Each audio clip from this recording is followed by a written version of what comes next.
Hello everyone, Shinto Bean here, playing some more Warhammer Combat Cards Campaign Mode. Here at the tail end of the second campaign of the week. This one is the campaign in which they released the new Tyranid Warlord, the Jackal Alphas. We're playing as Tyranids versus Tau, and we have another brand new bodyguard. This is a legendary, the Abominant. It is a tough berserker, and it is also bugged because they messed up the upgrade path so that when you upgrade it to level 2, it actually doesn't gain anything. When you upgrade it to level 3, it gains the stats that it should have had at level 2. So hopefully they fix that soon. But once it's fixed, it should be a pretty decent card. And you can get 5 copies of it in the campaign. It's 5 copies of a legendary, so that's pretty nice.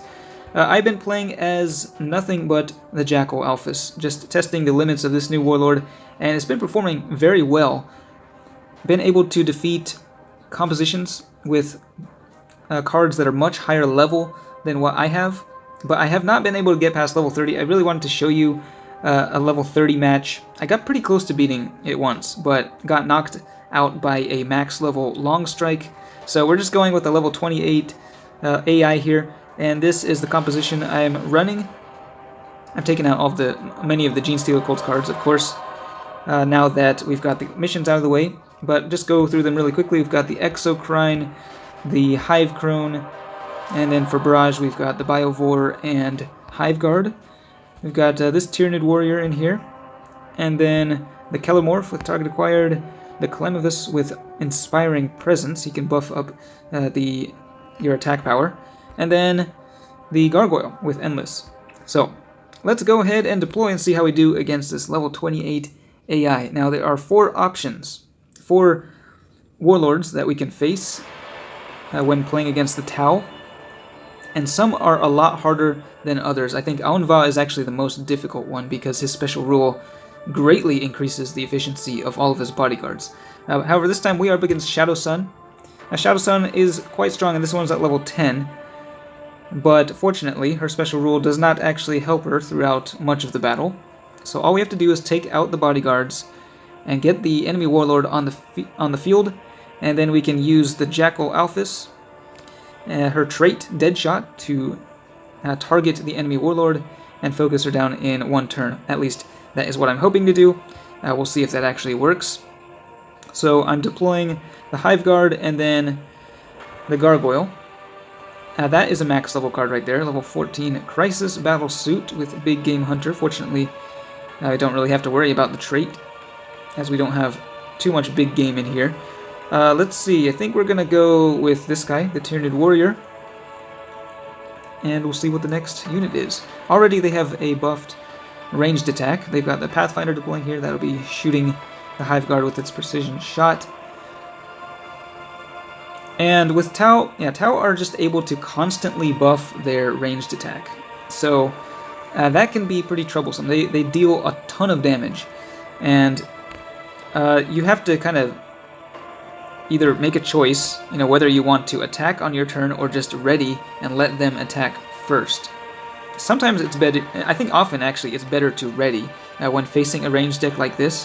However, we're just going to go, well, I'm debating now. Yeah, let's just go with the attack this turn. We'll take the initiative here, see how much damage we can do. 53 from the Gargoyle, and unable to kill the Pathfinder. That was highly unfortunate. They were all able to counterattack, so they're going to be hitting back real hard next turn. I guess it probably would have been better to actually go with the melee attack there. Alright, so you can see lots of damage here. The Gargoyle is redeploying, and it does get the damage buff from the special rule, but it's a bit of a wasted on that. Taking down the that's a Pathfinder, right? Yeah. 2 Pathfinders. One is a lot stronger than the other. Okay, so let's put the Biovore over here. Hopefully we can take down the Pathfinder in the center lane with the barrage damage. Oh no, they got shields, and that looks like, is it a triple shield there? Stealth Suit, that's another max level card on the right side, the Broadside Battle Suit. So that thing is going to be dealing a lot of splash damage. Let's see, 40% of its attack. And this thing has 3 shields, so yeah, we do want the... Barrage would be good at taking out the shields there, but it's kind of in the wrong place. But at least we're able to destroy the Pathfinder, taking down 2 of the shields there, and now we're going to be getting hit for a lot of damage from that broadside. Okay, so we'll be losing a few bodyguards here. And another max level unit, that's a max level Ghost Skill Battlesuit, a massive buff to their ranged attack, and that was a bit of an overkill on their part. Huge amounts of damage to bodyguards with barely any health left. So, I'm fine with that. The Biovore, very low on health. Let's see, do we want to put down, I think, yeah, we're going to put down the Exocrine. And I'm debating what to try to focus down. I think we might actually be able, might be able to destroy their two bigger units, but is that what we actually want to do is the question. Because whatever comes out next is bound to be a really big bodyguard, their last two ones. So I think we are going to go ahead and use, well, let's just take a look at the melee here. Melee option is actually not bad. But yeah, we're going to go with the ranged attack, see how much we can do. Again, not able to kill them, and I've seen this happens quite often. You leave them with barely any health left, and that is not a great situation. However, only one of their bodyguards now is going to be deploying, so this might actually work in our favor.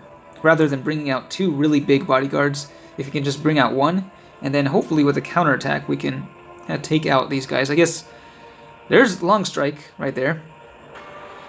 Wow. Okay, so Precision Shot gets eaten by the shield. But this guy, 92 damage. He's only at level 4, fortunately. I have seen a max level Long Strike, and it is not a pretty sight. Alright, and wow, the Clamavus actually, with the Inspiring Presence, was able to buff the Hive Crone special, or the Hive Crone's ranged attack, and destroy the stealth suit opposite, and now we have a max level Shadow Sun and a max level Ravarna battle suit on the left side. Of course, Long Strike just gets healed back up to full health, and the Precision Shot took out the middle lane, so we cannot actually even hit the Warlord this turn. Now let's just take a look at this. 395 health, 124 ranged attack, Shadow Sun with 108 ranged, and Long Strike now with 112. So there's no way we are getting through these bodyguards. And actually, ooh, that's going to be really painful next turn. But we are going to ready here, and then we have, actually, we do have a choice here. We can put down our Warlord. Oh man, but no, they have the Kellermorph? This is a unfortunate situation here. I think we can pull it off. It's going to be weird deploying the target acquired and Deadshot on at the same time. We're going to put down the Jackal Alphas first and hope that she can survive. I think she should survive here, barely. So obviously Hive Crone very dead. The shield on the Exocrine holding up, and we are able to counterattack for a lot of damage. The Jackal Alphas dealing 69 damage, and then Exocrine 80 something. And now we are going to be forced to target one of the bodyguards, which we don't want to do. Obviously, we want to kill off the Warlord, but fortunately, I think what's going to happen is, let's just put it over here. It's going to target Long Strike, but I think the Exocrine should still target Shadow Sun. That's how I've seen a target acquired work in the past. If there's a situation like this where two guys are getting targeted, the one on the far side will target whatever's closest. So, yeah, we should be able to easily take down Shadow Sun here. So let's go ahead and go with the ranged attack. And there it is. Yep, the power of Deadshot. Jackal Alphas got very close to dying there, but fortunately she just had just enough health to survive that one attack from Shadow Sun before we could take out their HQ. So, yeah, the Jackal Alphas is really amazing. It's worked wonders in this campaign. And now I'm at position 22. Not bad at all. I think I have enough energy for one last game before the campaign ends. It's been a pretty fun one, I gotta say. So let me know how it's been going for you, what you think of the Jackal Alphas after a few days of playing with this new Warlord, and if you think you will be using her in the future in ranked mode. Let me know what you think. Thanks for watching, and I will see you next time.